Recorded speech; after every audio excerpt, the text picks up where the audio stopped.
What went on today was that the government was trying to get a meaningful vote on the deal through. The Speaker didn't allow it, but if he had allowed it and they'd managed to win it, they might have been able to rescind the letter they sent to the European Union at the weekend saying that we request a delay to the Brexit date. They hated sending that letter. They stuffed other letters in the envelope a bit, but they fundamentally are a bit like the bits of advertising you throw out of the newspaper into the recycling. They didn't matter. What mattered was the letter. The government is saying the EU won't act on that letter, but they cannot be sure of that at all. And they absolutely hated sending that. So that's what today was about. But tomorrow, there is another chance for Boris Johnson to get a springboard for his deal, because we're going to have the vote in principle on the deal, called the second reading vote. It looks like he's in good shape to win that, and he will be hoping that that will bounce MPs, motivate them to go on and carry on voting victories for his deal. But the second vote that's going to happen tomorrow will be on the timetabling motion, the attempt to try and rush everything through so that we can Brexit on the date that he's been talking about for months and months, the 31st of October. There is a real behind-the-scenes tussle going on over that date. MPs are very uncomfortable about it. They want more time to look at all of this.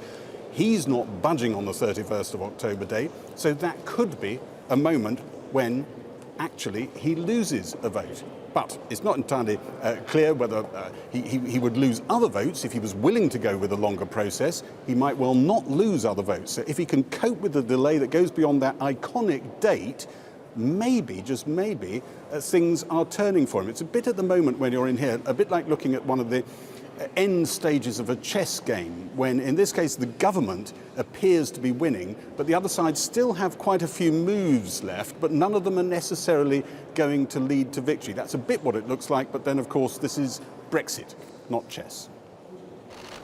Brexit is about to come down to knife-edge votes in the Commons. Counting the ayes and the noes for Boris Johnson's deal will start tomorrow. And this deal stands a much better chance of getting approval than Theresa May's 3 attempts. My reading of it would be that the numbers are there for Boris Johnson now.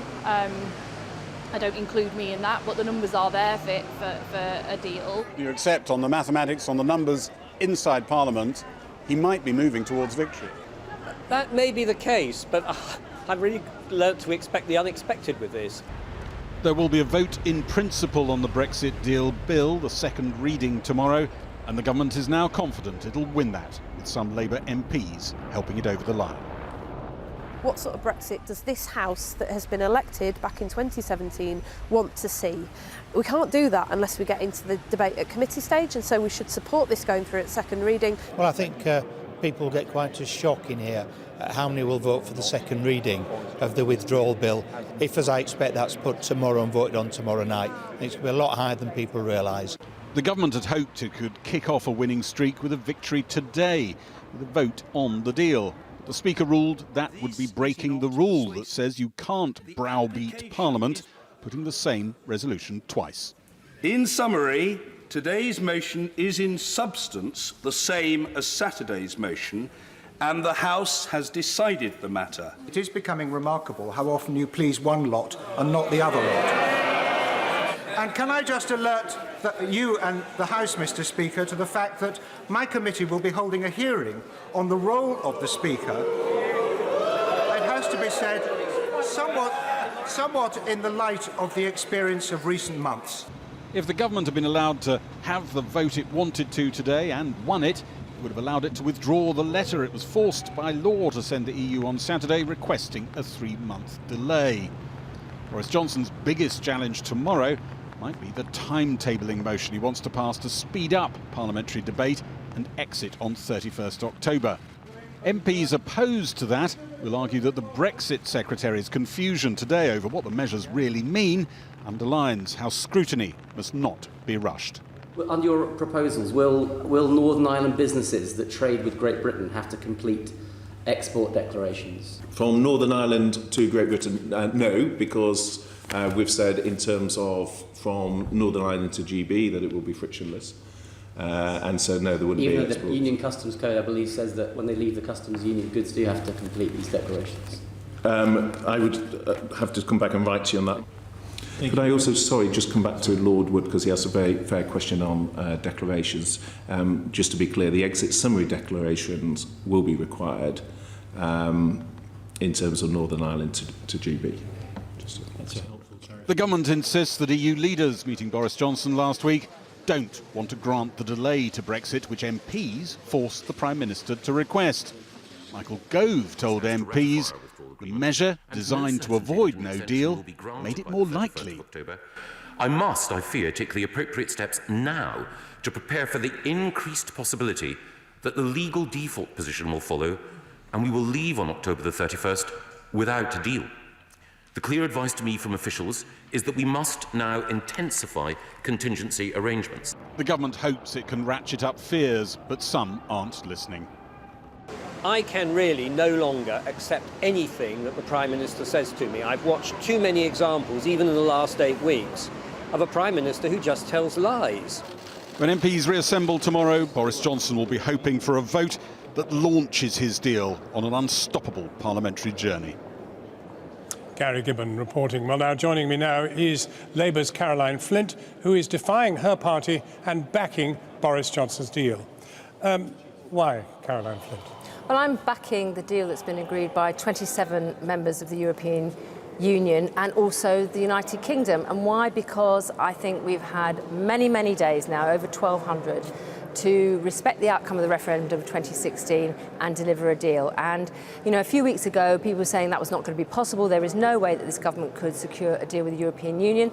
They have defied those critics, and now we have something before us, and this week we can get down to the nitty-gritty with the withdrawal agreement bill. Well, of course, this isn't a new position for you. You backed all the previous deals, and this is said Two of the previous two deals. of the three, but now you're going to back a fourth. Yes, and I'm doing that because I promised my voters after the referendum and in the general election of 2017, along with the rest of the Labour Party, that we respect the outcome of the referendum But and did you work for a promise deal. them also that you would check the economic analysis before you recommended this deal?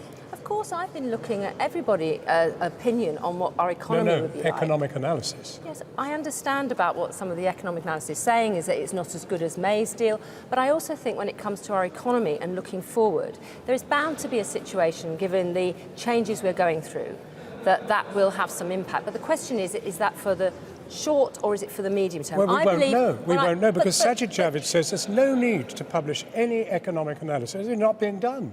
How unbelievable that this thing is going to go through this House in 2 days and there will be no economic analysis as to what effect it will have on your voters. Supposing, in fact, an analysis, if done, was terribly bad for your voters, would you do something about it? So if I could try and sort of develop my argument and answer the question, John, because you've had quite a long question there, if I may, but just take an a interesting moment. One. It is an interesting one, but of course over the last 1,200 days we've had all sorts of opinions put out there.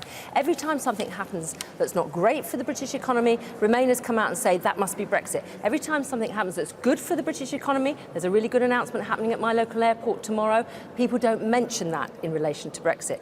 The truth is, as many, I would say, more reasonable commentators said, is no one exactly knows what our economy would look like in the future when we leave. What they have said, John, is there could be a slowdown, but we will still grow. But I believe so much that is difficult with our economy is because we haven't had a national government to put some things right. About our productivity, about skills, about investment in techs. And we have to resolve this problem. It is a political problem we have to solve first, and then the economy. Now, look, the fact is, though, there's been no economic analysis done by the Chancellor of the Exchequer, done by the Treasury, done by civil servants who we can trust. None has been done, and some of it may be very bad. This is said to be a much worse deal than the last three. And we will have the opportunity, In 2 days. 1 second, we don't know what the programme motion is going to be yet. Tomorrow we will have a second reading of the withdrawal agreement bill. There will be a programme motion. My view is this. 19 Labour MPs not so long ago wrote to the European Union Commission and said you must work night and day to secure an agreement. That's been done. So I expect us in Parliament and the government to work night and day. And if that means working all the way through every weekend, we should do that. And the whole point... 2 days. You've got 2 days to approve this week. No, why do you say we've got 2 days? Well, because there's going to be a vote on Thursday on this deal. So we have got time to talk this through and work through the night as well, and we will have more time down the road. And the other point, John, is this. This is just the headlines of the divorce. It is in stage 2 that we will have the more detailed discussions about trade, security and customs arrangements. And the problem with this debate is it's not an honest one, because people have tried to say that everything's got to be decided before we get to that transition. And what will happen if we get through this bill? We will have 15 months where nothing changes Caroline at all. Flint, thank you very much indeed for joining us. With me now is the Conservative MP Victoria Prentice. She's backing the government's deal and will vote against a customs union, even though she has in the past backed a softer Brexit, and also former Conservative, now Liberal Democrat MP Sam Gyimah, who is in favour of a second referendum and indeed revoking Article 50. Why have you changed your mind? It's not that I've changed my mind. I voted for a customs union in a series of indicative votes because I've always been very clear that in order to get a deal, we need to vote for something positive, namely a deal or a solution. So any old deal? No, not any old deal, any sensible, orderly deal, which has been agreed with 27 other nations. It's not any old deal. Well, it's said to be a much worse deal than the last three. It is the deal that looks as if it has sufficient votes to get through this democratically elected parliament. It got approval from the EU 27. Quite frankly, that's good enough for me. So it's fine, Sam Gyimah, it's time to go on now. It's time to move on. We've had enough of this. Doesn't matter really what the deal is. I think that's completely the wrong way to look at it. What the government is doing is it's weaponizing the fact that people are understandably bored and want to move on. Well, that's true. But the outcome is also material here. What we have in front of us is a constitutional treaty that will affect our lives for decades to come. And we have a government that is giving us minimal amount of time to scrutinize it, a government that has signed up to a deal that Theresa May, who Boris Johnson claimed was weak, rejected. It was the EU's opening offer, and this is now being presented to Parliament as some kind of negotiating masterstroke. But look, even the CBI have swung in behind this deal. Well, I mean, I know that companies, I don't know what exactly the CBI said, but companies employing 1.1 million people in the manufacturing sector, the pharmaceutical sector, the chemical sector, have said that this deal does not work for them. I was a Conservative, and I know that what the Conservative Party wants is the loosest possible relationship with the EU, and that will damage jobs, and that will be a far cry away from what was promised in the referendum.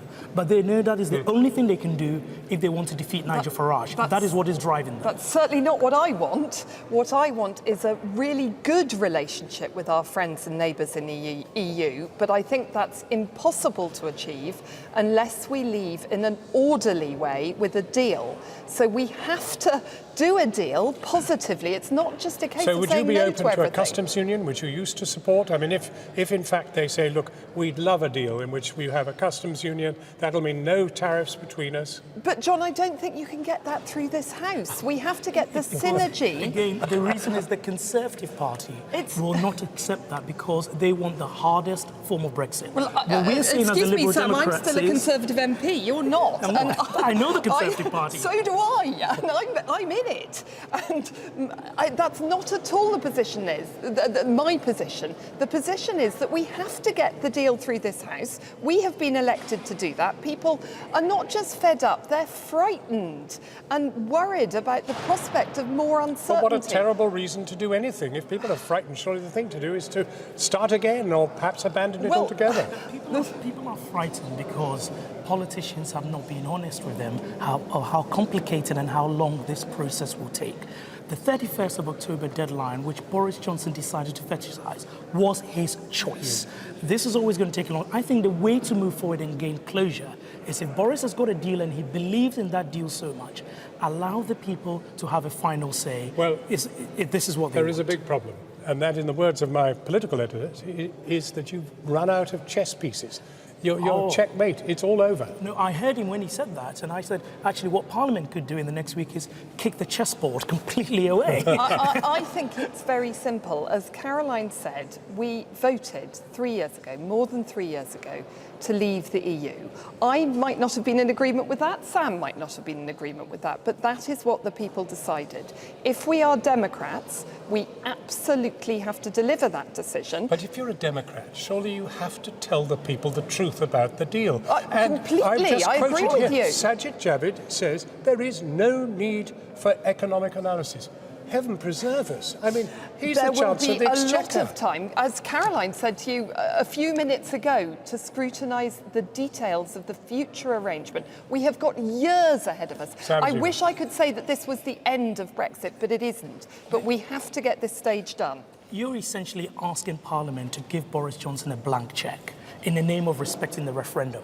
But what we know is Boris didn't agree with Theresa May's deal. Nigel Farage doesn't agree with Boris Johnson's deal. So when we say we are respecting the referendum result, which deal are we talking about? And that is why it's essential to give the people choice. Which deal do you think we are talking about? Because honestly, you wouldn't know if you were in here. I think what we're doing is starting the process. I'm really sorry for all of those that are bored by Brexit, but this is not the end. If we manage to get this deal through Parliament, but which I really hope we will. Get Brexit done, you delude the British people into believing it'll all be done on Tuesday, Thursday when the vote is. The beginning will be done, which is a long way further than people like me, I accept. I didn't know that Boris could manage to do this deal. I am thrilled that he has managed to do this deal. Your predictions? My predictions, we will pass second reading. I very much hope that we'll pass the programme motion. My prediction is he'll struggle to get this through the House.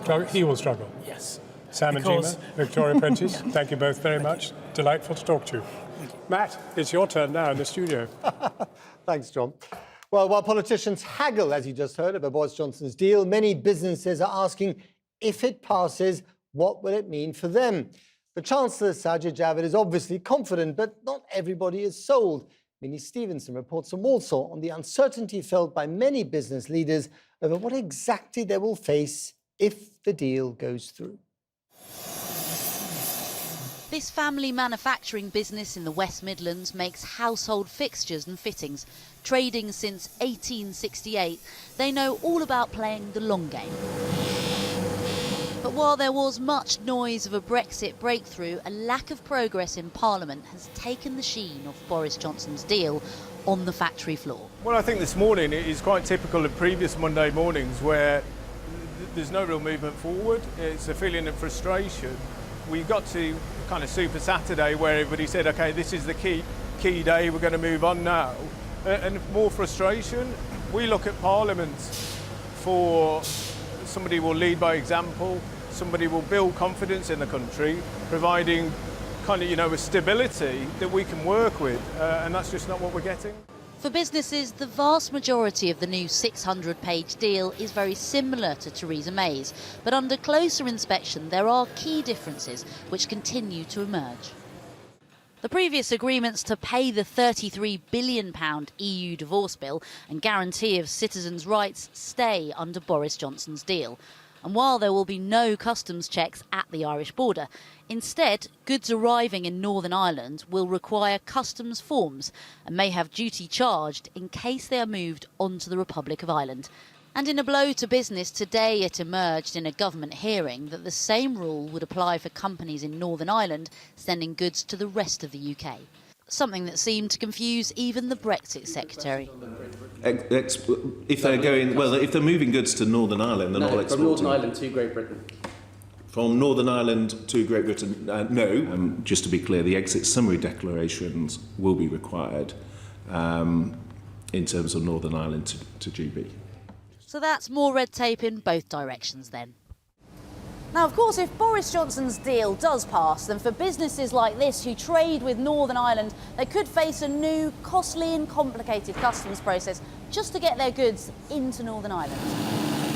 So while the vast majority of businesses may have welcomed this new deal based on the principle that any agreement is better than no deal, it seems to be this increased red tape and the lack of certainty about what the trade deal will look like at the end of that transition period in 2020, which is still leaving many feeling unhappy.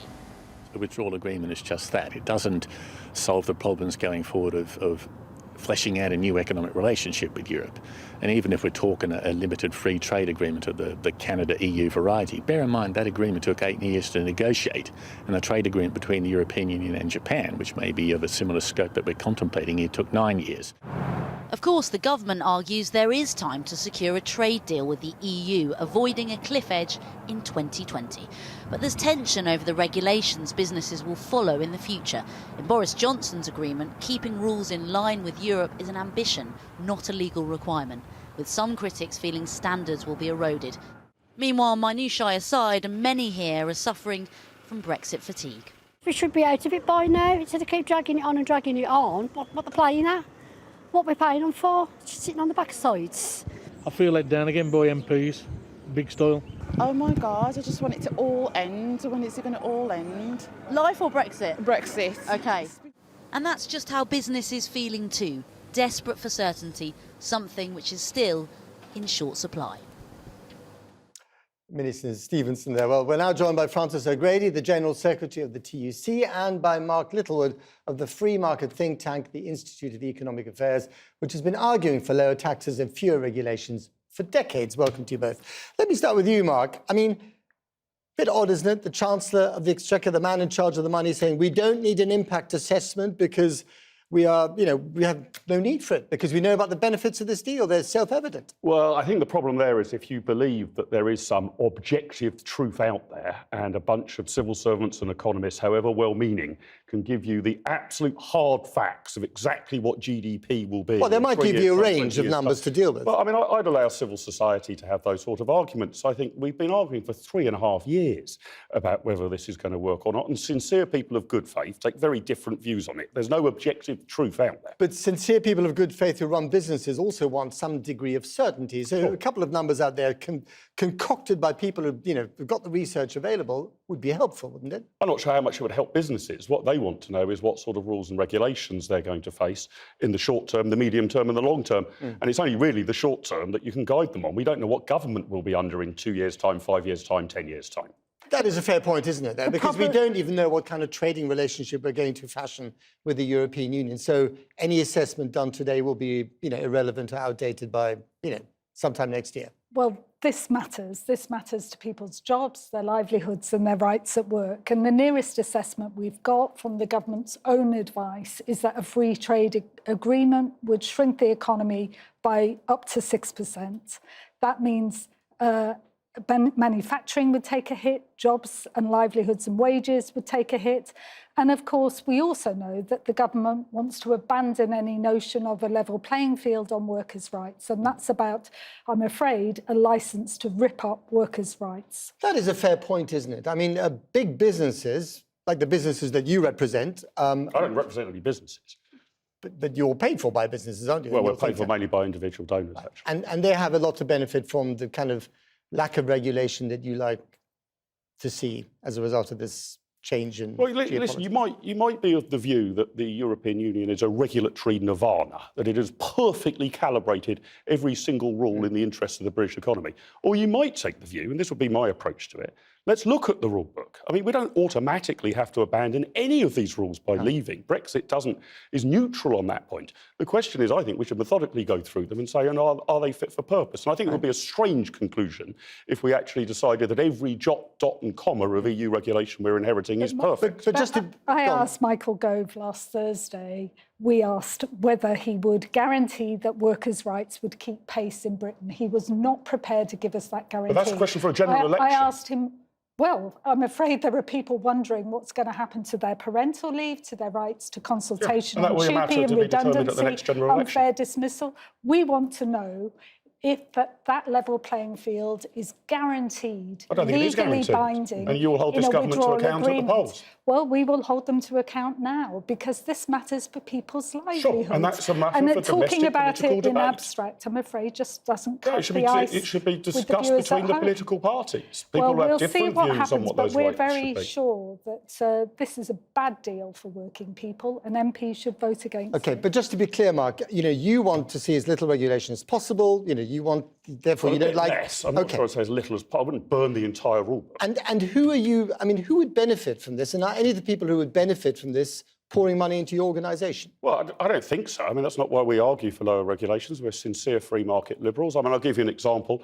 I think a lot of the rules around financial services, whilst well-intentioned, actually benefit the incumbents rather too much. It's rather difficult for new challenger businesses to actually tackle and challenge the long-standing rich incumbents. So just for reasons for clarity here and transparency, who actually backs your think tank? We have about £2.5 million a year. We get about 23% of that from FTSE 350 companies, the overwhelming bulk from individual donors, donations anywhere from 10 quid up to £100,000. Care to name any individual donors? No, well, we respect their right to privacy. Some of them are listed in our publications. I mean, we had events sponsored at some of the party conferences and their names were let's fan out to the bigger picture. What is your vision for the future of Britain after this Brexit year? Well, I would like us to move slowly but surely to a lower tax, less regulated economy. And that will be a domestic political debate. I think Francis would prefer taxes and spending to go up, wishes to keep regulation in place, probably wants tighter regulations. And it's legitimate for people to argue about that in political discourse. And the ballot box at general elections will determine who prevails on a 5-yearly basis. This is about a deal for generations of workers ahead. And so I think it's only right that, yes, we respect the result, but we should also respect the people and let them have the final say on this deal, because it's our lives and our children's lives who will be affected. And I'm afraid the way it currently looks, it looks like workers will pay the price. But will they pay the price? I mean, if this deal generates more investment, generates more business, therefore generates more jobs, there's nothing to say that those jobs will necessarily be bad jobs. The Leave campaign promised us frictionless trade with what is our nearest and biggest single market. Clearly, as we've heard tonight, even the DUP now saying we've got a border down Ireland, never mind anywhere else, that's going to make trade slower and more expensive, and that hits jobs, especially that is true, isn't it? It's all about getting less red tape, and that's what you want to see. We're going to have more red tape between Northern Ireland and Great Britain. We're going to get an awful lot of tape from the EU with all these goods that come in, and businesses will have to prove that those goods aren't going to end up in the single market. That's true. And I'm not claiming that this deal is perfect. It's far from perfect. It's a question of trade-offs and balances here. Yes, solving what we do around Northern Ireland is extremely difficult. The question is whether you have confidence that in the years ahead, not just in the days ahead, British governments will legislate more sensibly than the European Union does. And I am confident in that regard. I think this is a leap of faith which many people aren't prepared to take. Incredibly it's a leap of faith either way. This is about a deal with Trump, who has got his eyes on the NHS and our public services. Big Pharma funds him. We know exactly where his interests. Got to leave it there. Francis O'Grady, Mark Littlewood, thanks very much indeed.